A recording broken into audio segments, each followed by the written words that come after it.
Hey y'all, it's Riley Rose and I am back with another episode of Gamer Girl News. Obviously, there was no episode last week. Oopsie, I guess I just needed a little bit of a break. It's true, I really needed a mental health break and I finally took one. Content creating is super fun and so is streaming, but it's also really personally difficult at times. You're supposed to try and create stuff every week or sometimes every day for certain platforms and their algorithms, and that pressure really creates this feeling like if you're not forcing yourself to create, you're missing out.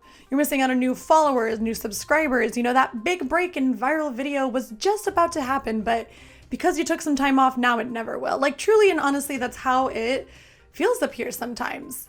Which is silly and stupid. It is 2020. It's one of the worst years I think that we as a group have had to collectively go through, and everybody should be giving themselves a huge break and realize, we're all trying our best in this new and terrifying reality that none of us were prepared for. So that includes me. I want to get back to the fun and back to the silly, but I really needed some time off to do that. So I'm back. Thank you for letting me take that time. I'm excited to make some more, and I brought back the starry background. It just felt more me, I guess.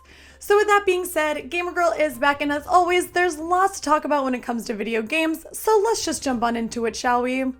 Sony and Microsoft continue to battle each other for title of Video Game Console of the Year, but all gaming companies are losing a bigger battle due to COVID. Xbox took a major hit when 343 Industries announced that Halo Infinite will launch in 2021. So that means that it's actually missing its original holiday 2020 release and the holiday season in general. I think a lot of gamers would have loved to have Halo in their stocking for Christmas. Of course, this was due to COVID-19. Studio head Chris Lee explained via Twitter that they are having development challenges from multiple factors, including COVID-related impacts. He emphasized the need for the company to put the well-being of the team and the success of the game above an earlier release date, and that's a great call. It's actually a very, very good idea, but it is a big deal for Xbox, as Halo Infinite was kind of supposed to be Xbox Series X's crown jewel at launch. Microsoft chimed in to say that there will be plenty to keep Xbox players interested until Chief arrives. They announced that the Xbox Series X will launch globally this November with over 100 optimized titles. Nintendo fans have been greatly disappointed that there haven't been any new announcements from the company, but hopefully now seeing Xbox have to make this huge decision will stop them from using PlayStation and Xbox as a reason to be angry at Nintendo for not rolling back new games. While PlayStation hasn't announced any ways in which they've been affected and we haven't seen delayed games yet, Sony took a 30% financial hit already this year and is anticipating more issues in the future. So let's all try to keep in mind that these companies and developers are going through COVID as well. Not only does COVID slow down production and work days by being at home, but people are still dealing with stress outside of work and in their personal lives. There's thousands of games on the internet, y'all, and across all the various eShops, I guarantee that you can find something to play while these people get this stuff sorted. I'll even give you a list if you need one. In other disappointing news, Avatar: The Last Airbender co-creators Michael DiMartino and Brian Konietzko have announced they will no longer be involved in the Netflix live-action adaptation of the show due to conflicts with Netflix themselves. The series may still continue, but it won't represent the show that these original creators wanted to see, so what's the point? Netflix announced back in 2018 that the two would be back again together to work their magic on this live-action adaptation of Avatar: The Last Airbender.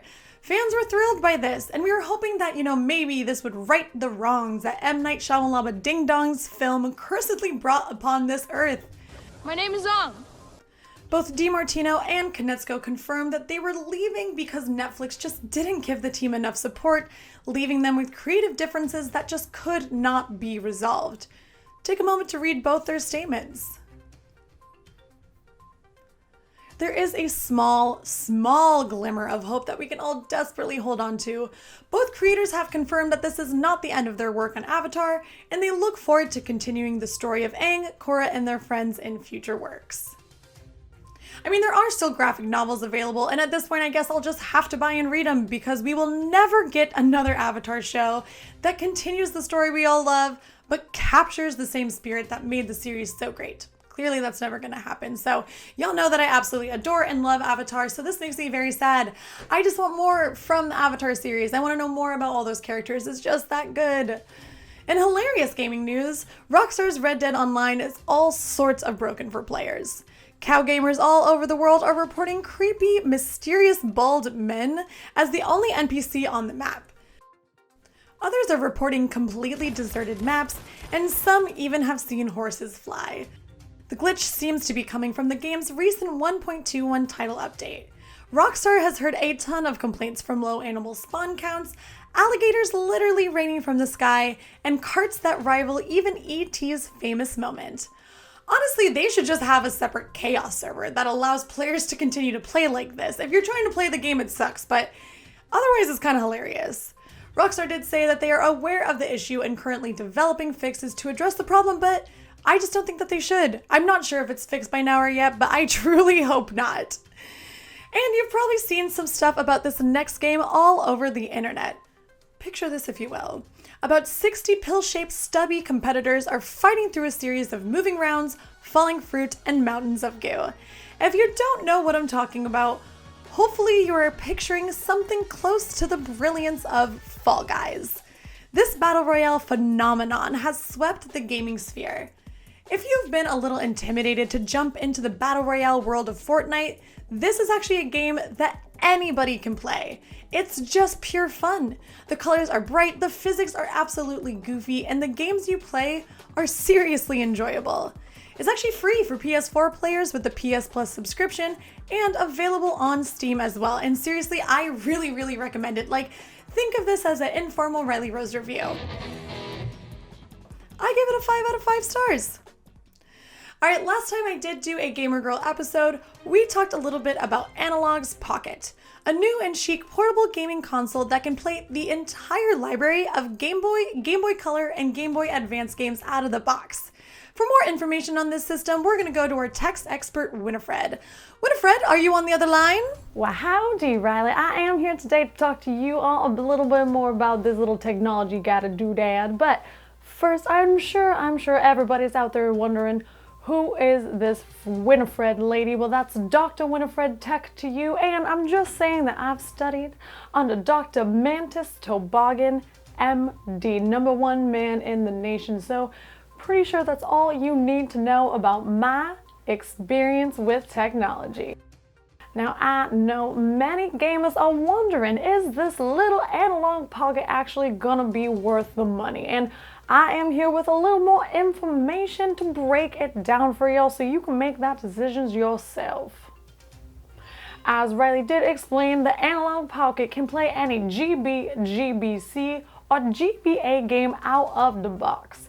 This is actually done natively without emulation, so games are exactly how players remember it. And that is not all.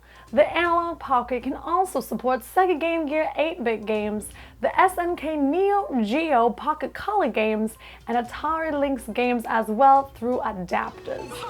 On top of this, it actually has link cable communication, so you can use a link cable to connect with another Game Boy Advance or Analogue Pocket system.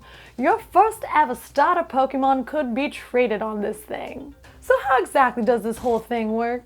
Well, the Pocket uses 2 field programmable gate arrays. These are the processors that are programmed to play these games back by mimicking the silicone of the original system that it was designed for. Now that's just the techie way of explaining that these games are emulated exactly like the experience that you know and love. So you get not only a great gaming experience, but you also get it on a much more impressive system than that old Game Boy Color. The Analogue Pocket has a 3.5-inch 1600 by 1400 display with a resolution of 615 ppi. Like, yeehaw, that's 10 times the resolution of the original Game Boy display, and it's actually higher than the Nintendo Switch. It also works with this little analog dock that adds an HDMI out, so you can play it on the big screen as well, with Bluetooth wireless controllers and 2 ports for USB controllers. It does also have micro SD support, but does not support ROMs natively. However, don't fret, there could be a system in place with this analog that makes emulators entirely possible. With that second FPGA and that built-in synthesizer and sequencer, the system is also used for designers and development. The Pocket actually allows developers to bring their own ideas to the table. Someone can absolutely figure out how to get ROM emulators on this system. Like the best cow of the herd, pre-orders already came and were sold out instantaneously, folks, but you can go to their website and check out more notifications in case there's other pre-orders in the future, which I sure hope there will be.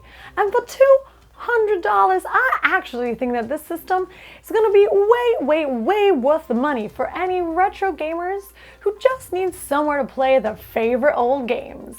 I know I'm excited to play my level 100 Charmander again. Back to you, Riley. Thanks, Winifred. Always nice to see you around. We'll be adding more and more specialists to the show, and I'm happy to have more people aboard the Gamer Girl train.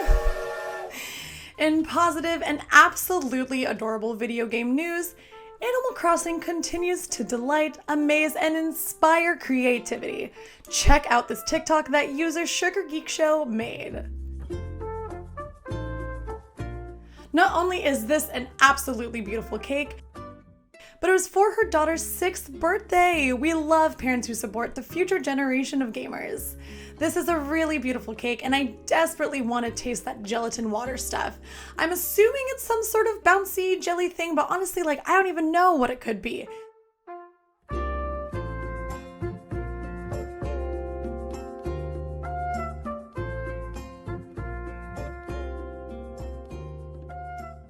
This is literally an art masterpiece that I want to sink my teeth into. Alright, that's all I have for today. Are you going to try to get the Pocket? How are you doing on Fall Guys? And oh my god, can someone please make me a cake that's half as good looking as that Animal Crossing one? Let me know in the comments below, and as always, don't forget to subscribe, comment how your day is going today. I'm Rayleigh Rose, and I am signing off. See you later.